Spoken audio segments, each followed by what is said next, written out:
Senior नेता master Rajkumar Saini ji से निवेदन करूंगा वहां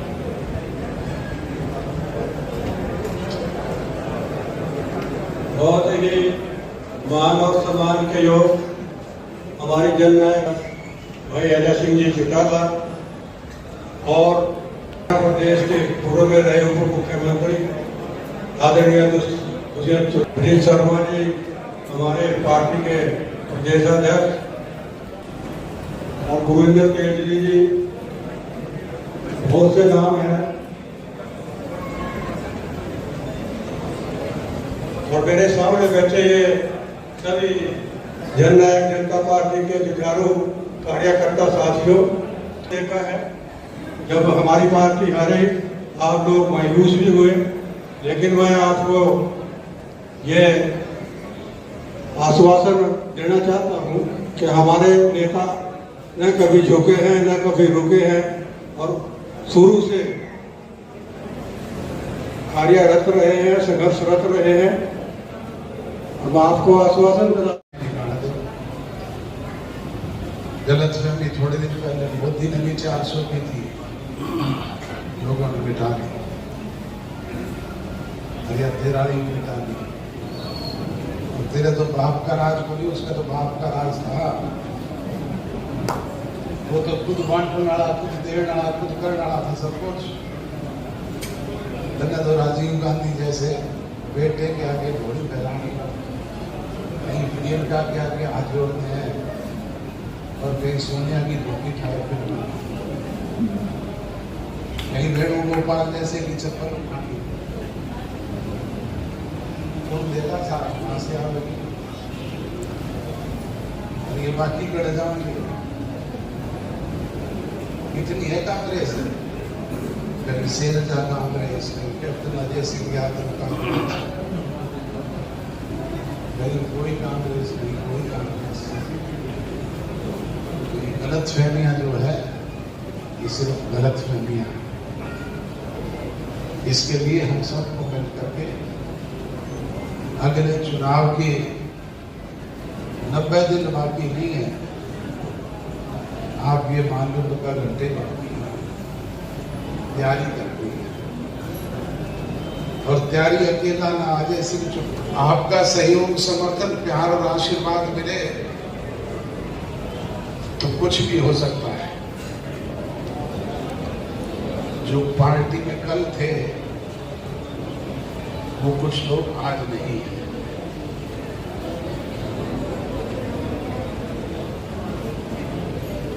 जो आज साथ है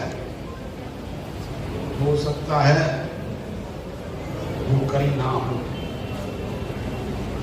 साथ रहने ना रहने का ये क्रम इसी तरह चलता रहेगा। ये पार्टी यूं ही सतत चलती रही। ये चौधरी देवीलाल की नीतियों पे चलने वाली पार्टी है। चौधरी बंसीलाल की तरह बनाई हुई विशाल हरियाणा पार्टी नहीं है। चौधरी बदनलाल की तरह बनाई हुई जन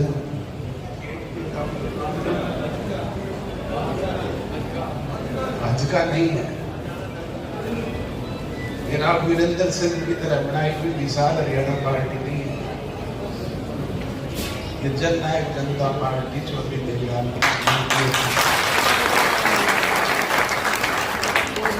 और इस पर हम सब ने मिलकर के साथ चलना है। सेंटेंस इसी से शुरू किया था कि चुनाव हारने के बाद या किसी भी हार के बाद हताशा और निराशा किन में आती है? अपने लोगों में आती है। चाहे कोई राजनीतिक दल है, चाहे कोई फौज है, चाहे कोई घर गृहस्थी है, तो वो तो स्वाभाविक है। परंतु जैसा अंतिम समय में आपने देखा कि जिनमें मायूसी थी उनमें जोश भी था, और वो जोश और उत्साह जो है वो समय मुताबिक तब्दील होते हुए फिर नहीं रहते। हम अपना कर्म करेंगे, लोगों के बीच में जा रहे हैं, अपने कार्यकर्ताओं को दोबारा से संगठित और मजबूत कर रहे हैं। जैसा मैंने कहा, छोड़ने वाले चले गए, कुछ और लोग भी छोड़ करके जा सकते हैं। ये आना जाना एक प्रक्रिया है। हर पतझड़ के बाद बसंत ऋतु आती है। हमने तो इससे बुरे समय देखे हैं। हालात से लड़ने का हमारा तजर्बा है और उस तजर्बे के आधार पर दोबारा विजय श्री प्राप्त करने का काम करेंगे। आप ये बार बार सवाल मुझसे ना करें तो बेहतर है। मैं अनेक बार स्पष्ट कर चुका हूँ।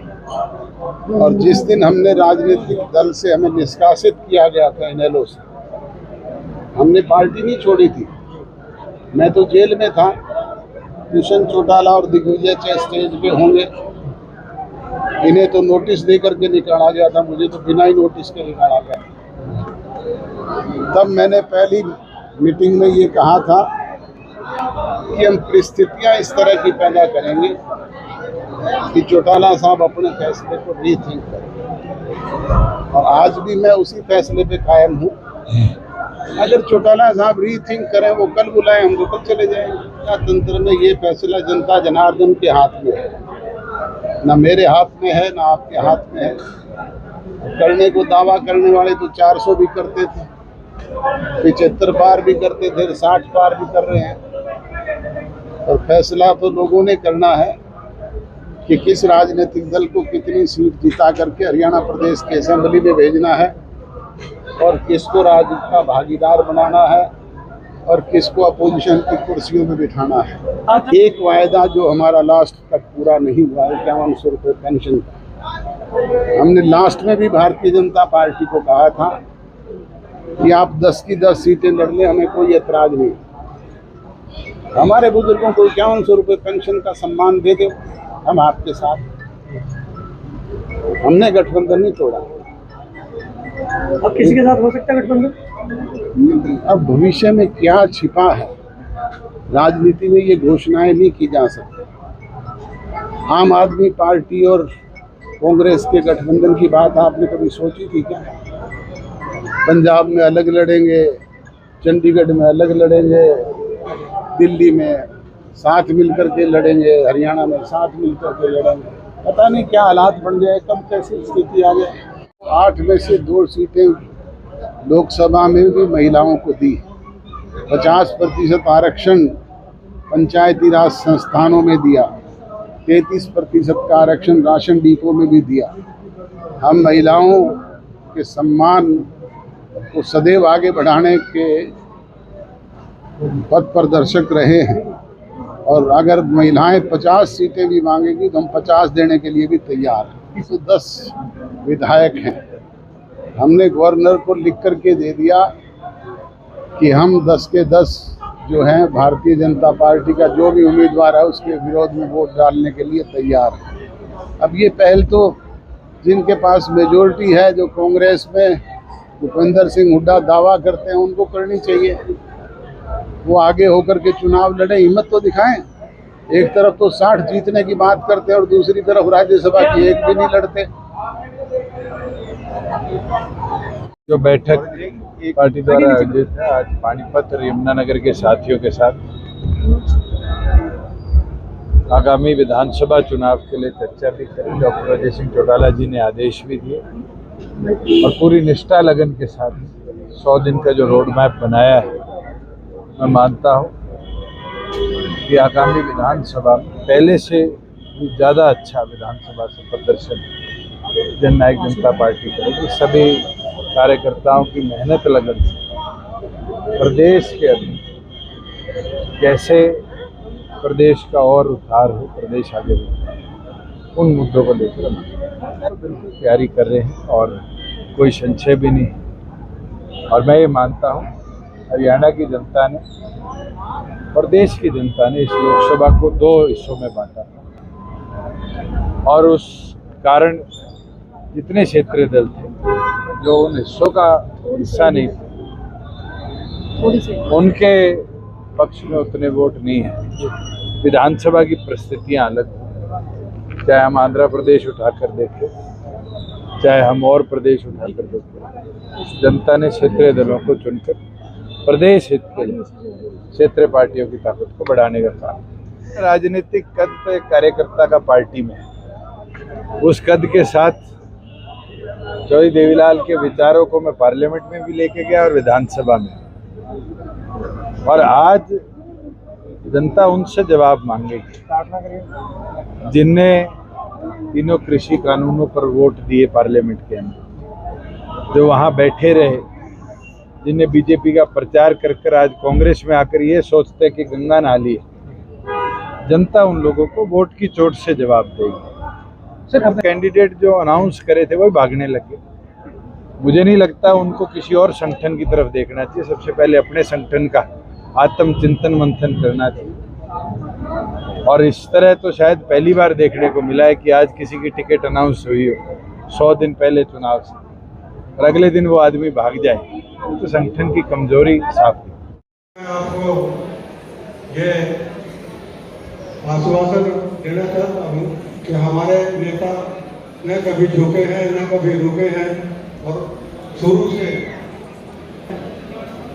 मैं आपको आश्वासन देता हूँ काम आप इस समय में नहीं हो सके वो भी आप याद कराने की कोशिश करना। जब गवर्नमेंट छुड़ाना, अपोजिशन से जुटाना, वो भी करने का प्रयास करेंगे, प्रयत्न करेंगे, और किसी को भी निराश होने की जरूरत नहीं है। बहुत से वक्ता और भी है अभी, इसलिए फिर से दोबारा आप लोगों का स्वागत करता हूं जो मेरे सम्मुख बैठे हैं, जिन्होंने अपने बिजी शेड्यूल में से समय निकाल कर यहाँ पार्टी की मीटिंग में आने का काम किया। अब आगे भी मैं आपसे आशा रखता हूँ कि आने वाले समय में भी जब भी कभी आपकी जरूरत पड़ेगी, आप पार्टी का ही तरह से सहयोग